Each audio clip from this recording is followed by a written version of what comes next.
Hello lovelies, I'm terrible at pimping my stuff, so here I am, pimping my stuff. Please like, subscribe, and most important of all, share, so that people can discover me and all the wonders that I offer. Bonjour mes amis. Today we are looking at Terror in the Streets, which is an adventure or maybe more of a mini campaign for Lamentations of the Flame Princess, but which is of course compatible with most old school games with a little bit of hammering and tinkering here and there. The cover is by Yannick Bouchard.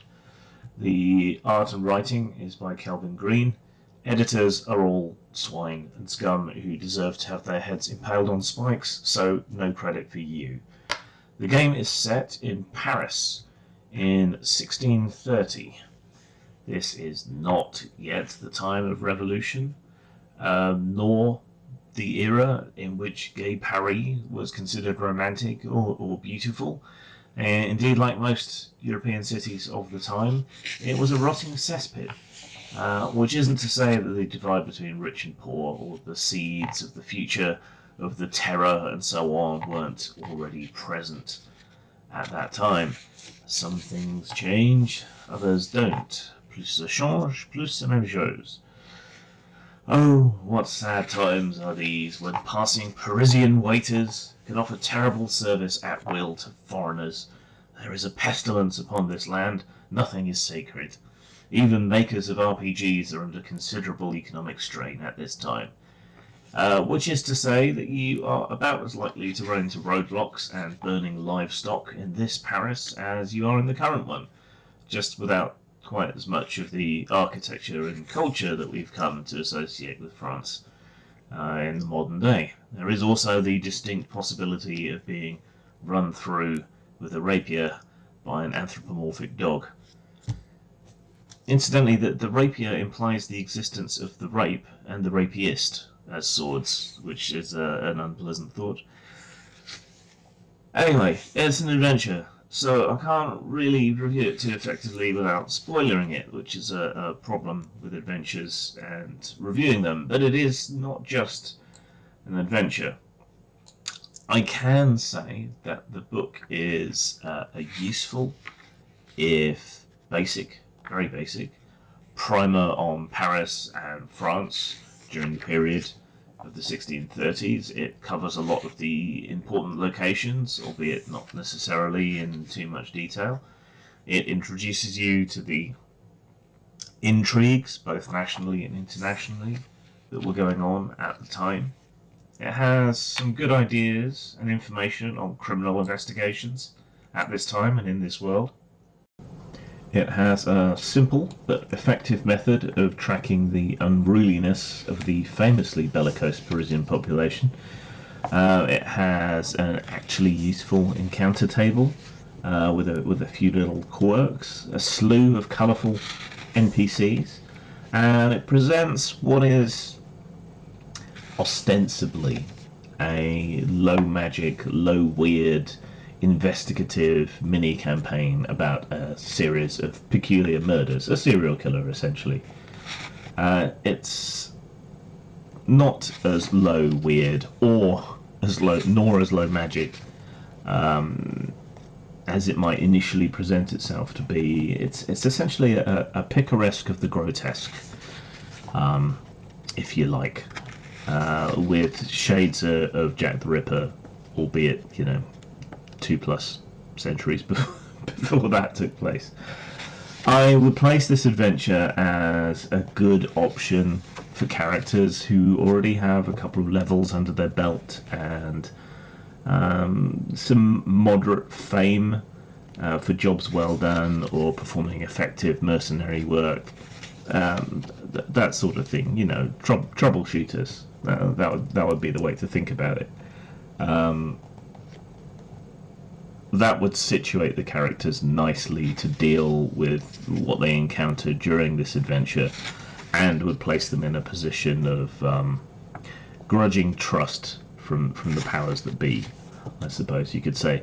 There's quite a few red herrings, or rouge herrings, I suppose. It's not what the French for herring is. Oh well, not worth looking it up in the middle of a review, is there? But yeah, there's some nice twists and turns, like a twisty-turny thing. It's dark fiction. Even a successful victory is at best a mere bagatelle. At worst, a disaster for the city. The adventure as a whole is certainly rather downbeat, but it's the journey that matters. Of course, the trouble with that is, with the stress on what investigations and the legal system at the time were like, you could complete the adventure before it's ever started simply by finding some low-status peasant to accuse and locking them up and then ignoring subsequent murders. So maybe you want to impress upon the players that if they want to have fun and have a good time, they should bring at least some of their modern sensibilities of what should be done about crimes into the game world of 17th century Paris. The appendices are some nice additional twists and thoughts and ideas, things you can bring in but you don't have to. Musketeers, because why not? French names from the period. What is perhaps missing is it would be nice to have a few French idiomatic phrases or little bits of French that you can toss in while you're playing. I mean, everyone knows oui oui and non, and then most people kind of run out, maybe desperately throwing out a Le Big Mac in the middle of saying things. But it's characterful, and it's nice to have either the translations of phrases particular to a particular country, like France, like they say raining ropes when we would say raining cats and dogs in English, or the couple of little bits of French I've tossed in while doing this review. You know, that's something that's maybe missing, that would be a nice thing to have, and something that would be nice in games that are set in non-English speaking locations. But maybe that's just an aspect of me finding language and idiomatic phrasing fascinating. I don't know. The art is a mixed bag. I like the maps. I like the woodcut style images. I am not so keen on the more cartoony images. There's not necessarily anything wrong with having somewhat naive, somewhat outsider art, somewhat simplistic illustrations at all. It's just I don't feel that it fits the theme and the mood of what is presented here. I would have preferred something grittier. I really liked that woodcut and was kind of hoping that the rest was illustrated in that style, but obviously it wasn't. More's the pity. Scores then. In terms of style, my objections are primarily a matter of personal taste, and it is a mixed bag. That said, Lamentations material is always meticulously done. Some might even say overproduced, if not to the extent that things like Morkborg are. But still, I'm going to have to at least knock off a point out of 5 for the naive style of the illustrations, which I feel isn't synergistic with the theme and mood, and in fact detracts from the theme and mood. So if 3 is average, Lamentations normally scores above average, which would take us to 4 or something. I'm going to knock off half a point only for the style of the illustrations, which is fine for something else, but just not here really. So style 3.5 out of 5. Substance wise, it's an adventure. Adventures tend to be one shots, but there is enough additional reference material and ideas and so on in this book that you can come back to it and find some other use in terms of ideas or tables or descriptions or background information, that sort of thing.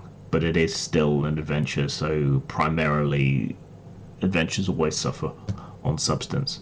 But even so, it's a cut above a typical adventure, so let's give it a 4 out of 5 for substance.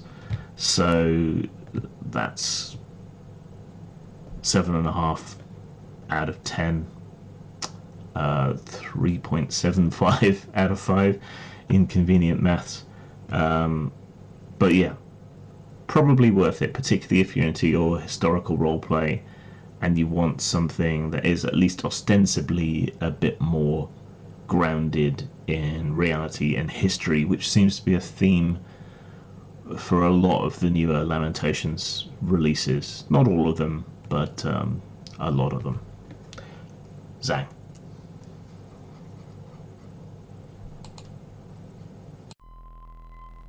Sure, you could play one of those hoity-toity horror games where the most horrifying thing that happens is someone wearing a corset who really shouldn't.